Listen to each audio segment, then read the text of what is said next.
지하주차장에서 발생한 전기차 화재 사고로 전기차 산업에 대한 부정적 전망이 확산되고 있습니다. 일론은 누차 글로벌 무역 장벽이 없었다면 중국의 전기차 기업들이 세계 시장을 파괴시켰을 것이다라며 중국 전기차 산업의 경쟁력에 대해 높게 평가하고 있는 입장입니다. 그런 연장선에서 중국 NEV 업계를 모니터링하여 테슬라, 현대기아 등과 비교해보고 있습니다. 현대는 CEO 인베스터 데이에서 하이브리드와 익스텐디드 레인지 EV를 중심으로 대응, 전동화 전환 속도 둔화 환경에서 경쟁 우위를 확보, 26년 말 양산, 27년부터 본격 판매할 예정이라고 밝히는 등 언론은 현대의 비장의 무기라는 제목으로 보도했지만 이미 익스텐디드 레인지 EV는 중국에서 다수의 기업들이 핵심 모델로 판매 중에 있습니다. 전기차에 대한 긍정적인 비율을 제시하면 연이은 전기차 화재 사건으로 인해 조롱을 받는 상황에 직면하지만 다른 관점에서 생각해 보고 있습니다. 테슬라가 23년 1월 불을 지폈던 전기차 가격 인하가 레거시 기업들과 전기차 스타트업들에게 상당한 압박으로 1차 구조조정을 가져왔다 평합니다. 다만 자동차라는 제품은 피처폰의 2년 미만의 짧은 교체 주기와는 달리 10년 정도 긴 교체 주기로 기존 기업들에게 준비하고 대응할 운신의 폭을 상당 부분 가져다 주고 있는 부분에서 차이점이 있습니다. 그리고 이번 화재 사건은 2차 구조조정을 가져다 줄 것으로 판단하고 있습니다. 배터리 포함 전기차 산업군에서 소비자의 신뢰도 및 브랜드 파워를 확보한 상위 기업들의 점유율이 더 강화되며 성장해 나갈 것으로 판단합니다. 진입과 퇴출, 경쟁과 구조조정이 반복되면서 상위 사업자들의 몫이 강화되는 2차 구조조정으로 연결되겠지만 자동차의 긴 교체 주기는 구조조정이 생각보다 더디게 진행되는 양상으로 전개될 겁니다. 중국 NEV 관련해서 리오토 니오 샤오봉 외에 경쟁력 있는 중국의 신에너지 차량 기업들의 이슈를 조금이라도 더 전달해 드리고자 주요 판매 모델에 대한 재원 이미지 등을 첨부하면서 이해를 돕고자 합니다. 9월 6, 7, 8 금요일부터 일요일까지 킨텍스 오토살롱 2024에서 월드 투어의 일환으로 사이버 트럭이 전시되었다는 소식을 접하고 금요일에 다녀왔습니다. 전장 5.68m 무도색의 스테인리스 스틸 외골격 차체는 한 샷에 당겨지지 않을 정도로 감동이었습니다. 레이더 라이더 없이 정면과 좌우측에 각각 2개씩 그리고 후면엔 1개의 카메라 비전 시스템이 외골격 차체만큼 인상 깊었습니다. OTA 업데이트를 통해 영원히 늙지 않는 차량이라던 직원분의 마무리 인사말이 기억에 가장 남습니다.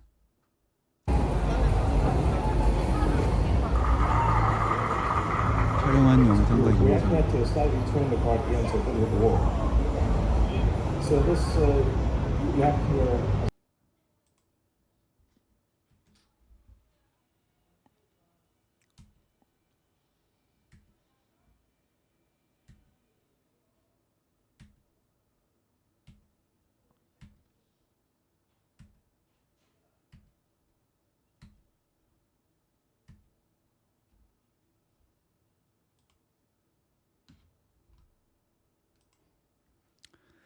리오토의 소식부터 전해드리겠습니다. 리오토 최신 소프트웨어 업데이트에서 HD맵 없이 노화 기능 제공한다 발표했습니다. 리오토는 HD맵을 포함한 정보에 의존하지 않고 내비게이션 이용 가능한 도로에서 사용 가능한 노화 발표했습니다. 리오토는 고정밀 지도에 의존하지 않는 노화를 자사 해당 차량이 최신 OTA 6.0 소프트웨어 업데이트 배포하고 있다고 밝혔습니다. 이해를 돕고자 리오토의 스마트 드라이빙 솔루션은 AD 프로, AD 맥스 두 가지 트림으로 구성되어 있습니다. 어드밴스드 드라이버 어시스턴트의 약자로 AD 맥스는 리오토의 최상위 트림, 고속도로와 도심 내의 주행 보조 시스템으로 508탑스 연산 능력에 2개의 엔비디아 올인 X칩, 11개의 카메라, 13개의 레이더, 그리고 1개의 라이다를 통해 향상된 주행 성능을 전달합니다. 탑스라고 하는 건 트릴리언 오퍼레이션 퍼 세컨드 연산 처리 속도 단위로 초당 508조 번의 연산 능력을 수취한 겁니다. 이제 낮은 트림인 AD 프로는 중국 로컬 기업 호라이즌 로보틱스의 128탑스 연산 능력을 갖춘 전이 5칩, 10개의 카메라, 12개의 레이더로 구성되어 있습니다. 도심 내 주행 보조 기능의 일부를 제공하긴 하지만 오직 고속도로에서 사용 가능한 주행 보조 시스템입니다. OTA 6.0 소프트웨어 업데이트 마치면 AD 프로 역시 시내 차선 유지 기능, 신호등 식별, 교차로 잘 통과하는 등의 기능이 가능해집니다. 리 오토는 해당 업데이트에서 AD 맥스 등급의 자사 차량들이 고정밀 지도 없이 노화 기능을 사용하게 될 것이고, 이는 고정밀 지도를 포함한 선행 정보에 의존하지 않고 내비게이션이 이용 가능한 전국도로에서 안내 경로를 따라가며 자동 차선 변경, 자율 추월, 장애물 주변 탐지, 신호등 교차로 구역 자동 통과 등이 포함된 기능을 할 수 있게 된다고 밝혔습니다. 매핑 방식의 GM 크루즈는 사업을 포기했고 구글의 웨이모는 괄목할 만한 진척이 없는 상황입니다. 중국 업체들은 매핑 방식에서 탈피하여 테슬라 방식으로 선회하는 모습들이 목격되고 있어 상당히 고무적입니다. 상용차에 최초로 라이다를 도입했지만 차기 모델의 라이다를 제거하며 테슬라의 비전 시스템으로 전략을 수정한 샤오펑의 향후 행보가 주목이 됩니다. 샤오펑의 자율주행 소프트웨어 개발 현황을 계속 추적해 가겠습니다. 중국 청두 하이브리드 차량에 대해 배터리 EV와 같은 혜택을 제공하는 것을 멈추려고 합니다. 중국 내 차량 등록 대수가 가장 많은 도시 중 한 곳인 청두는 플러그인 하이브리드 차량을 내연기관 차량 규제에 포함시키는 것을 검토하고 있습니다. 중국 수촨성 수도인 청두는 플러그인 하이브리드를 도로 접근 관련 배터리 EV와 같은 혜택을 적용하는 것에 대한 종료를 검토하고 있습니다. 교통 제한에 있어 플러그인 하이브리드 차량을 포함하는 안건에 대해 청두시는 이른 시일 내에 타당성 조사를 시작할 거고, 수촨성은 공식 위챗 계정에 청두는 교통통제에 플러그인 하이브리드를 포함할 것인가 라는 제목의 기사를 올렸습니다.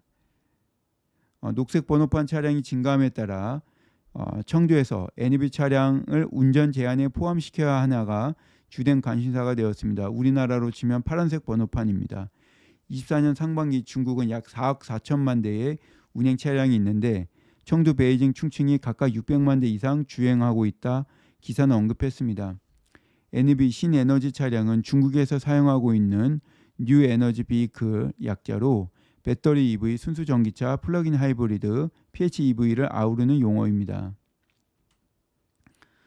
플러그인 하이브리드 차량은 순수 배터리 모드로 3-40km 수준의 주행 거리를 보이며 실제 대부분은 내연기관으로 주행하고, 이는 에너지 효율적이다라는 처음에 의도하는 상반된 사실 등을 포함한 주요 사항을 고려해 봤을 때 플러그인 하이브리드 차량을 규제 대상에 포함해야 된다는 제안을 기사에서 인용했습니다. 교통통제에 하이브리드 모델을 포함시키니 청두에서 교통 혼잡도가 완화되고 대중의 교통 접근성도 개선되었다 덧붙였습니다. 또한 베이징 같은 도시는 이미 하이브리드 차량은 교통통제에 포함시켰고 그로 인해 교통 혼잡도가 효과적으로 완화되고 있다 인용했습니다. 베이징은 이미 수년 전부터 플러그인 하이브리드를 동일한 번호판, 이동 제한 등 내연기관 차량과 같은 규제를 적용하고 있습니다.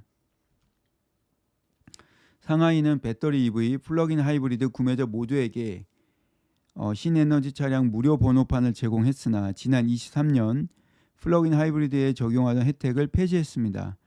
23년 1월 1일부터 플러그인 하이브리드, 익스텐디드 레인지 EV 모두 더 이상 무료 번호판을 제공하지 않습니다. 배터리 EV만 여전히 제공하고 있습니다. 24년 상반기 중국에서 신에너지 차량이 410만 대 판매되며 전년 대비 33% 성장했습니다. 배터리 EV 242만 대 판매되며 15% 성장했고 플러그인 하이브리드는 168만 대 판매되며 69% 성장했습니다. 판매 비중은 6대4 정도입니다. 배터리 EV 32만 대 증가, 플러그인 하이브리드는 68만 대 증가하며 성장률의 기여도는 각각 7대3 정도입니다. 플러그인 하이브리드에 대한 무료 번호판, 교통 통제에도 불구하고 소비자 선호도는 아직 더 높은 특징을 보이고 있습니다. 참고로 테슬라가 상반기 중국 내수에서 28만 대가량 판매하여 중국 배터리 EV 판매 대수 242만 대 기준 판매 수량 점유율 11.6% 기록했습니다. BYD가 상반기 160만 대 판매, 배터리 EV 72만 대, 플러그인 하이브리드 88만 대에 비중이 45대 55 정도로 전체 NEV 판매량 410만 대 기준으로 39% 점유했고 배터리 EV 72만 대 판매하여 수량 기준 약 30% 점유한 것으로 추정됩니다. 빈패스 미국 공장 가동 3년 연기 및 연간 판매 목표치 10만 대에서 8만 대로 낮춰 잡았습니다. 빈패스트가 미 노스캐롤라이나 소재 전기차 공장 가동 시점을 오는 2028년으로 내년에서 28년으로 3년가량 연기했습니다. 빈패스는 전기차 시장 성장세가 주춤함에 따라 이번 결정을 내린 걸로 풀이됩니다.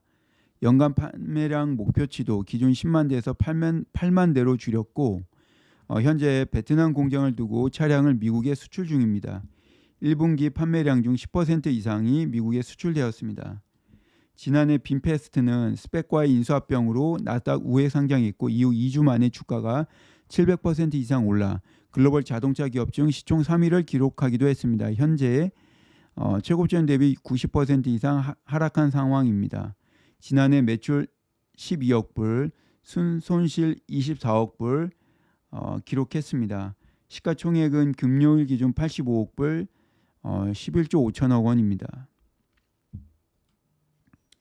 빈패스트의 미 노스캐롤라이나 공장 가동 3년 연기 뉴스를 전해드린 만큼 간략하게나마 빈패스트의 최근 판매 대수 추이 및 주요 모델들에 대해 제어 및 사진으로 이해를 돕고자 합니다. 베트남 대기업인 빈그룹의 자회사로 지난 2017년에 설립, 18년에 전기 스쿠터 출시했고 19년엔 SUV와 세단을 출시했습니다.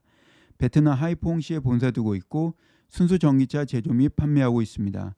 GM 하노이 공장의 시설과 판매망을 인수하였고 쉐보레 브랜드의 딜러망을 인수하여